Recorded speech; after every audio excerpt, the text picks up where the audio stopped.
নমস্কাৰ বিজেপিয়ে হেমন্ত বিশ্ব শৰ্মা ডাঙৰীয়াই BTC দখল কৰিম বুলি দাম্ভলি মাৰি আছে এই ক্ষেত্ৰত আপুনি কি ক'ব BTCয়ে নহয় অসমৰ গোটেই সমষ্টিতে হাৰিব লাগিব বিজেপি গোটেই সমষ্টিতে হাৰিব লাগিব অকল BTCয়ে নহয় অল অসমৰ সমষ্টি হাৰিব লাগিব আৰু ইয়াৰ প্ৰতিবাদ দিব অসমবাসী ৰাইজ ইয়াৰ পৰা আমি আৰম্ভণি কৰিছোঁ কলাইগাঁৱৰ পৰা আৰম্ভণি কৰিছোঁ কলাইগাঁৱতো পৰিষদীয় সমষ্টি বাদেই দিয়ক অসমৰ গোটেই সমষ্টিতে হাৰিব লাগিব এই বিজেপি চৰকাৰৰ অসমীয়া খিলঞ্জীয়া মানুহক কৰা প্ৰতাৰণা খিলঞ্জীয়া মানুহক কৰা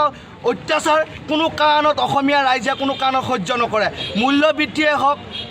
উন্নয়নে হওক কোনো কাৰণতে তেখেতসকলে কোনো কাম কৰিব পৰা নাই মূল্যবৃদ্ধি অত্যাৱশ্যকীয় সামগ্ৰী যি ধৰণে মূল্যবৃদ্ধি হৈছে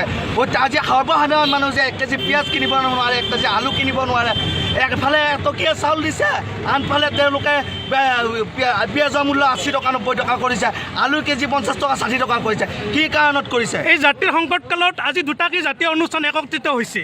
এই ক্ষেত্ৰত ৰাইজক কি আহ্বান জনাব আজি আছু জাতীয়তাবাদী একেখন মঞ্চতে প্ৰতিবাদ কৰিছে এয়া অসমৰ ৰাইজৰ শুভ লক্ষণ এই ক্ষেত্ৰত কি ক'ব এইটোৱে আহ্বান ৰাইজে আহ্বান কৰিছে গণতান্ত্ৰিক ৰাইজে আমাক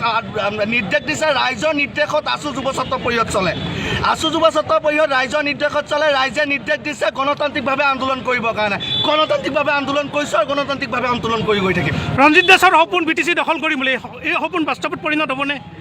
তেওঁ সপোন হৈয়ে